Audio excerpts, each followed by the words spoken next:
Fazer bem alguma coisa não é apenas ser eficiente, mas para o agente é experimentar determinadas paixões, como se dizia antigamente, e para os que nos observam é suscitar neles também essas emoções, esses estados emocionais.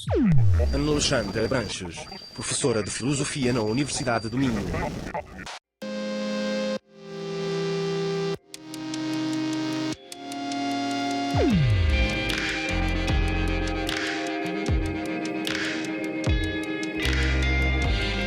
Carne esperta. Sou o Bis, um jornalista do mundo das máquinas com o objetivo de investigar a inteligência humana. Olá, vamos então começar. 1. Conte-me um exemplo de inteligência humana a acontecer. Um exemplo muito evidente, e imagino que muita gente já o tenha dado, são as sociedades humanas. Porque nós conseguimos sobreviver e prosperar num mundo que é muitas vezes hostil. Conseguimos organizar-nos e inventar instituições que substituem aquilo que podemos chamar o direito do mais forte, não é? E substituímos isso pela igualdade entre cidadãos. A vontade que tenho imediatamente é de dizer que um sinal de inteligência humana é a exploração espacial, porque quando eu era pequena era isso que eu pensava estar a fazer no ano 2020. Pensei em ser um astronauta e pensei que seria normal estarmos preocupados com os outros planetas e não tanto com o nosso, como acaba por acontecer. Mas eu acho que, apesar de tudo, é admirável que a justiça por um lado e o conhecimento por outro tenham conseguido, enfim, trazer-nos a este ponto de, acho que posso dizer, evolução moral, que nos permite já, enfim, tratar as outras pessoas como iguais a nós e sermos nós também tratados como iguais. Acho isso um grande sinal de inteligência. 2. Conte-me um exemplo de falta de inteligência humana a acontecer. Também as sociedades humanas, elas são cheias de irracionalidades. A própria democracia, como temos assistido, está constantemente a ameaçar transformar-se numa outra coisa, em populismo. A educação não conseguiu ainda difundir uma visão científica do mundo. Em muitas sociedades aquilo que se nota é que estamos ainda muito agarrados a muita tralha que vem do passado, não é? Um sinal de pouca inteligência é o desperdício e o atavismo, a ligação ao passado. 3. Definição de inteligência. A mim sempre me disseram que era qualquer coisa com uma capacidade de resolver problemas e então eu vou aceitar isto como uma descrição genérica, suficientemente genérica e ao mesmo tempo económica, mas claro, aquilo que um filósofo faria seria depois analisar cada um dos termos desta definição e perguntar o que é uma capacidade, quantas capacidades temos, como se articulam, quais são as condições que são necessárias para elas serem efetivas, como é que se adquirem, se é que se adquirem, como é que se fortalecem ou enfraquecem. Fico com esta definição. Resolver problemas, sendo que a própria pergunta, enfim, abre imensas possibilidades de investigação. 4. Relação entre inteligência e conhecimento. A inteligência é uma capacidade, uma função, um processo que tem como conteúdo, por assim dizer, e como instrumento o conhecimento ao serviço da ação, e que nos permite uma coisa estranha, se pensarmos bem, que é o pensamento hipotético, pensar em estados da realidade alternativos àquele que estamos enfim, a habitar neste momento. Esta capacidade de nos afastarmos da realidade para cenários diferentes é promovida pelo conhecimento que vamos tendo da realidade. 5. Relação entre inteligência e experiência. Eu diria que a experiência é a informação que a nossa inteligência processa. O Locke já dizia isso no século XVII. As informações empíricas, a experiência é o material da mente, é o material para pensar. Somos dotados de uma inteligência que cresce à medida que a interação com a experiência se vai tornando mais metódica, mais sistemática e mais atenta. 6. Relação entre inteligência e emoções. Curiosamente, acho que as emoções são um tipo de experiência interna extremamente ambíguo. Temos toda uma tradição a dizer que nós devemos colocar a razão a controlar as emoções, sob pena de fracasso, tanto em termos racionais como em termos morais. Mas então a questão que fica é porque é que temos emoções, não é? Qual é, enfim, é um enigma da evolução. Nós temos uma tradição tão grande por exemplo, dos estoicos, não é? Dizer que o que devíamos fazer é atingir a racionalidade plena. As emoções são estados negativos e são crenças equivocadas. Aliás, os estoicos têm uma concepção da emoção que é uma concepção cognitiva. Por exemplo, uma emoção como a indignação. Que eu saiba, os animais não se indignam. Não é? Nunca vi um animal indignado, e eu tenho vários gatos que andam por aí, na maneira como reagimos às situações, que não é meramente formando um juízo sobre isto está a acontecer, isto é mau porque causa o prejuízo X à pessoa Y, mas para além de termos estas crenças e formarmos estes juízos, nós temos indignação, ou horror, ou o que quer que seja de forte, que nos impele até a agir, a fazer alguma coisa, por exemplo. Há uma tradição de pensamento moral que é sentimentalista, que precisamente, por exemplo, o Adam Smith escreveu uma teoria dos sentimentos morais, não é? Que acredita que precisamente a motivação para agir moralmente e para agir em geral precisa desse contributo da emoção, desse contributo do estado afetivo, do desejo, do querer ou não querer, do afastar-se ou distanciar-se. Se formos a Aristóteles, a virtude é o quê? É termos as emoções corretas, adequadas às situações. Uma pessoa que não sinta revolta ou que não sinta felicidade numa determinada circunstância é porque tem algum defeito, falta-lhe qualquer coisa, não é? Fazer bem alguma coisa não é apenas ser eficiente, mas para o agente é experimentar determinadas paixões, como se dizia antigamente, e para os que nos observam é suscitar neles também essas emoções, esses estados emocionais. 7. Experiência subjetiva da sua própria inteligência. David Hume, que é um filósofo escocês do século XVIII, escreve numa obra chamada O Tratado da Natureza Humana. Ninguém se importa de confessar que tem má memória, mas ninguém quer admitir que é estúpido. E nunca ninguém admite que é estúpido, não é? As pessoas dizem, desculpa, eu não me lembro, serve de muleta. Temos muito mais facilidade em sacrificar memória em nome da nossa honra de seres racionais. Não sei, de facto, se alguém se sente estúpido genuinamente quando diz eu sou muito estúpido. Se calhar, em relação a nós próprios, temos uma opinião mais favorável do que seria justificado. 8.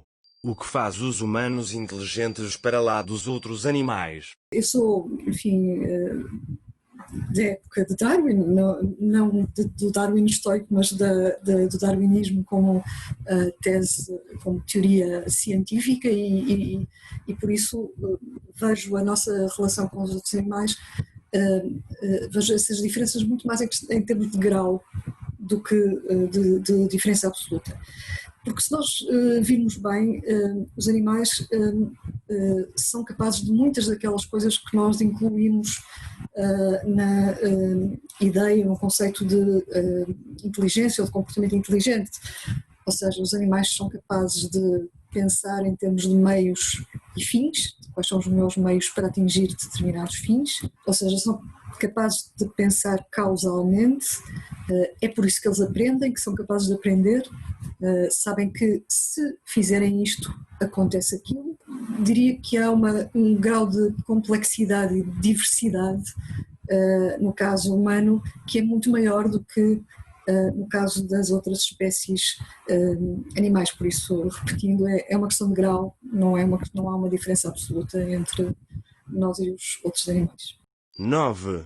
Contribuições inatas e contribuições adquiridas. Enfim, eu diria que nós somos dotados de determinados órgãos através dos quais interagimos com o mundo, e dessa interação podem surgir coisas muito diferentes daquilo que a natureza teria produzido. O próprio Darwin, não é, reconheceu que a teoria da evolução biológica explica o comportamento humano até certo ponto, mas aquilo que podemos chamar de evolução cultural tem um ritmo muito mais rápido, e por isso se calhar o Hegel tinha razão, e hoje nós somos tão capazes de compreender um grego antigo como um cão, era o que ele dizia. Por isso é que é tão importante mandar as crianças para a escola, por isso é que é importante que os programas escolares sejam formulados de uma determinada maneira e não de outra, em função da idade que a pessoa tem, que é mais uma questão de oportunidade, de distribuição de meios. Alguém não ter acesso, por exemplo, a um computador em casa é extremamente grave, porque o priva de um direito consagrado na Constituição, que é o direito à educação, e é uma desvantagem que vai marcar a pessoa indefinidamente, não é? Por isso, para mim, mais do que o que é o inato e o que é adquirido na inteligência, interessa-me saber como é que nós distribuímos os nossos recursos para darmos oportunidades iguais a todos os indivíduos, e depois, enfim, as diferenças surgirão, mas não serão consequência de falta de oportunidades. 10. Qual é a importância do corpo? Eu não tenho inclinações dualistas muito fortes e por isso não penso no corpo como uma coisa a mais, acerca da qual nós podemos decidir se é útil ou inútil. O Descartes tem um argumento muito curioso que o torna infame junto dos filósofos para nos convencer de que mente e corpo são coisas distintas, que é qualquer coisa como isto: eu consigo ter uma ideia clara e distinta de mente sem o corpo, consigo ter uma ideia clara e distinta do que é o corpo sem qualquer aspecto mental. Logo, se eu consigo conceber clara e distintamente estas duas coisas como sendo separadas, uma é pensamento, outra é extensão, elas são diferentes. E depois, claro, deixamos com o problema da interação entre estas duas coisas diferentes. É um bocadinho como se o meu pai e o Pai Natal, que eu terei pensado sempre que são duas pessoas diferentes, porque o meu pai tem um determinado aspecto e o Pai Natal tem um boné vermelho. Eu posso vir a descobrir no dia seguinte, não é, que afinal todo este tempo que eu pensei que havia Pai Natal, que me vinha entregar as prendas de Natal, afinal quem vinha era o meu pai disfarçado de Pai Natal. Isto é, o facto de nós não sabermos agora e não conseguirmos conceber agora alguma coisa não esgota aquilo que pode vir a ser concebido ou dito ou conhecido sobre essa mesma coisa. Isto é um argumento muito fraco de Descartes. Qual é a importância do corpo? Total. Se o corpo não estiver bem, o espírito, seja ele o que for, não está também. Se não tivermos os órgãos do nosso corpo a funcionar adequadamente, não conseguimos obter informação do meio, não conseguimos obter conhecimento, não conseguimos agir inteligentemente. 11. Como é que eu percebo se alguém é inteligente e se não está a fingir? Segundo Mark Twain, é muito fácil. Ele tem uma frase em que diz: mais vale ficar calado e parecer estúpido do que abrir a boca e acabar com as dúvidas todas. Um livro do século XIX, de Gustave Flaubert, que se chama Bouvard e Pécuchet, que é precisamente sobre dois amigos que estão extremamente interessados no conhecimento de todos os tipos e que acumulam todos os factos sobre todas as coisas em que possamos pensar, mas estão em constante estado de estupidez, isto é, acumular factos, saber coisas não é necessariamente sinal de inteligência. Fingir ser inteligente é fácil se as pessoas perante quem estamos a fingir são elas próprias pouco inteligentes, mas muito difícil se estivermos perante pessoas inteligentes.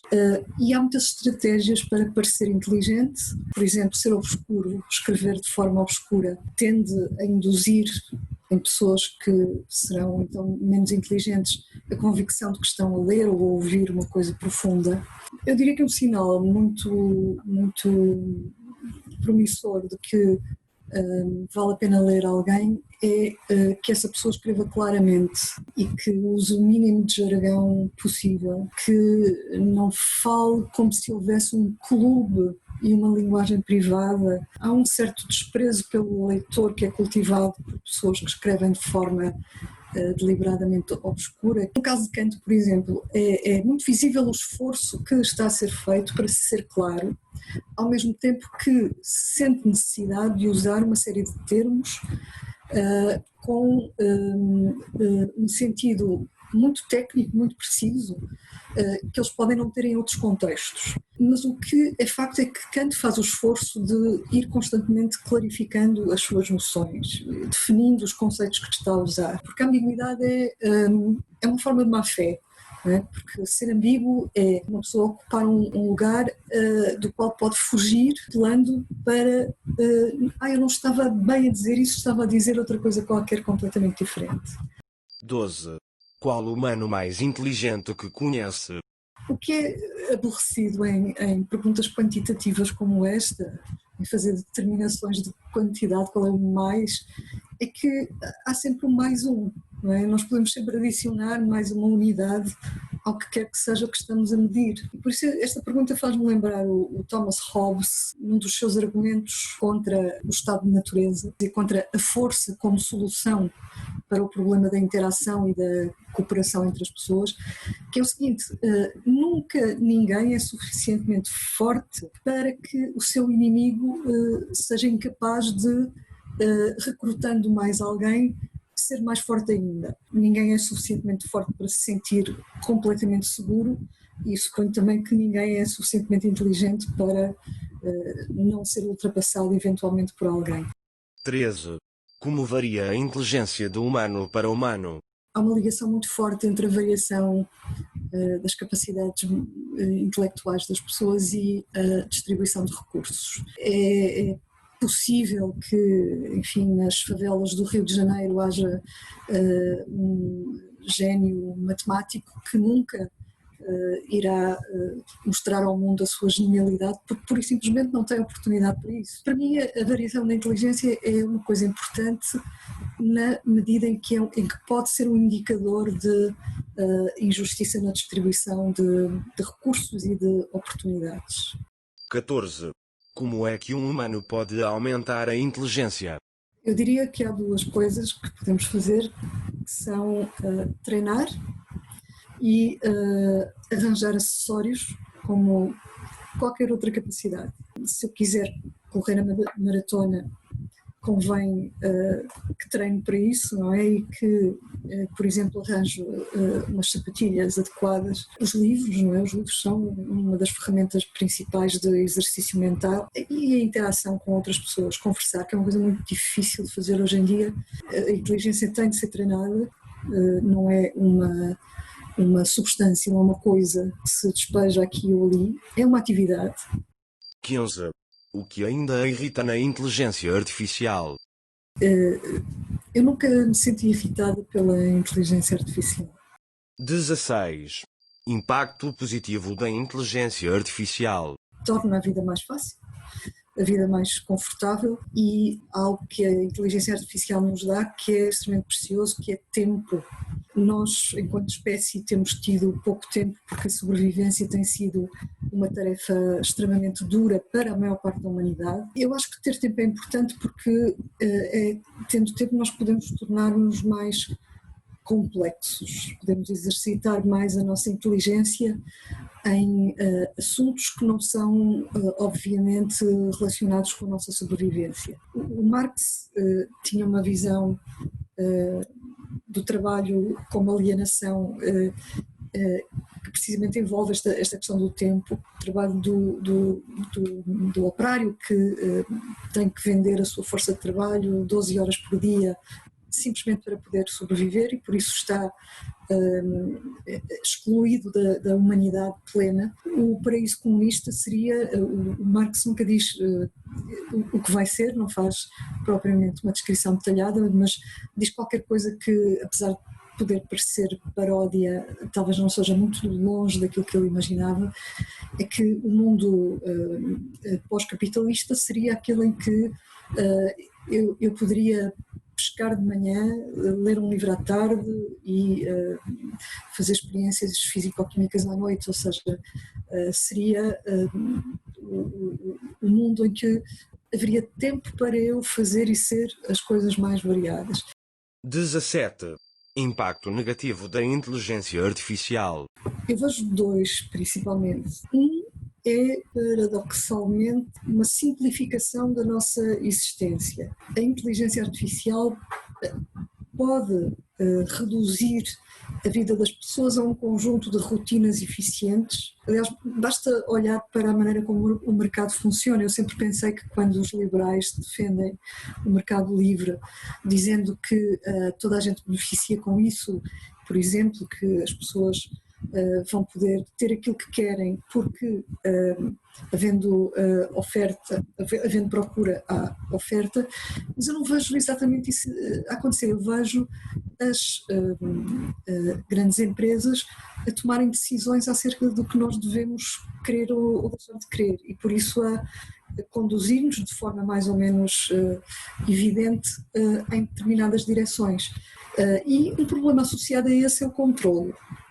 A vida constantemente vigiada, constantemente registada, constantemente monitorizada é uma ameaça à nossa liberdade. 18. Inteligência natural e artificial em 2050. Quando eu era criança não havia computadores pessoais, por exemplo. O telefone era um objeto familiar, pertencia a toda a gente, estava preso a uma casa. Enfim, há uma série de diferenças nos detalhes mais pequenos da nossa existência que nós não conseguimos por isso simplesmente antecipar. Eu acho que em 2050 nós não vamos andar em carros flutuantes como no Regresso ao Futuro. Parece haver, aliás, uma obsessão com carros voadores nos filmes de ficção científica, não é? Já o Blade Runner também tem carros assim. Tenho muita dificuldade em prever e principalmente em achar que vai ser muito diferente do que hoje acontece, porque parece muito próximo. 19. O que tem os humanos para além da inteligência? Eu diria que para além da inteligência os humanos têm gosto. Para além do bom senso nós devemos também desenvolver o bom gosto. E com isto eu não quero dizer que devemos gostar só de certas coisas e não de outras, sem fazer qualquer tipo de avaliação ou de estratificação da vida cultural, sem fazer uma diferença entre cultura superior e cultura inferior, cultura popular e cultura erudita. Sermos capazes de ter mais prazer com mais coisas e coisas diferentes, eu acho que é uma das prerrogativas da humanidade. Os meus gatos têm muitos prazeres e eu tento contribuir para a sua felicidade dessa maneira, mas sei que há limites, não é? Há coisas que eles não ligam absolutamente nenhuma, não querem saber da música que eu ouço, ou dos livros que eu leio, ou das pessoas com quem falo. Comida, bebida, festas, atenção, brincadeira, tudo bem, mas o resto já não significa quase nada. Vou usar Kierkegaard, que é um dinamarquês do século XIX, para tentar explicar o que é que eu quero dizer com isto de desenvolver o gosto. Kierkegaard fazia a seguinte distinção entre o indivíduo humano, o indivíduo da espécie humana e o indivíduo de uma outra espécie animal qualquer. Enquanto que o indivíduo de uma espécie animal qualquer, por exemplo uma vaca, tem um determinado padrão limitado de possibilidades de existência que se concretizam de uma forma relativamente simples, isto é, ser uma vaca não é uma coisa complicada, ser um gato não é uma coisa assim tão complicada, é fazer mais ou menos aquilo que todos os outros membros da espécie têm feito. No caso dos humanos, a pergunta, o que é que eu vou fazer com a minha vida, o que é que eu vou ser, como é que eu vou existir, que tipo de existência vou ter, é uma pergunta real. Isto é, não há um protótipo, não há um padrão, nós não nos limitamos a exteriorizar potencialidades. Por isso tem, como tinha o Kierkegaard, medo existencial, angústia existencial, desespero existencial, porque uma pessoa saber que tem liberdade radical, que é o que pensa Kierkegaard, e que tudo depende daquilo que escolhe num determinado momento, é aterrorizador, ou pode ser aterrorizador, mas também pode ser emancipatório. Por exemplo, o Sartre, que é um existencialista também, via a liberdade absoluta como um aspecto positivo da existência humana e não como uma fonte de angústia. Uma sociedade humana é tanto mais livre e tanto mais desejável quanto mais amplo for esse espaço de liberdade. O Stuart Mill chamava a isso experiences in living, isto é, uma boa sociedade, uma sociedade justa, é aquela que dá aos seus membros oportunidade de fazer experiências existenciais, de experimentar modos de vida. 20. Mensagem para os humanos que só agora nasceram. Eu tinha vontade de dizer que a minha mensagem é desenrasquem-se como eu, não é? Como toda a gente, mas acho que leiam Kierkegaard, é um conselho importante. 21. O que me recomenda para vos perceber melhor. Balzac, um escritor, um romancista francês do século XIX, que tem um projeto literário muito sério, que é a comédia humana. Não é preciso sair de casa para saber tudo sobre a natureza humana se tivermos Balzac na nossa biblioteca. 22. Para terminar, gostaria de me perguntar alguma coisa. Não parece. A pessoa cibernética que está a fazer umas perguntas não tem espessura suficiente para eu achar que há qualquer coisa de interessante que possa dizer. Prefiro literatura de viagens, por exemplo, do que falar com um computador. Terminei as perguntas. Muito obrigado.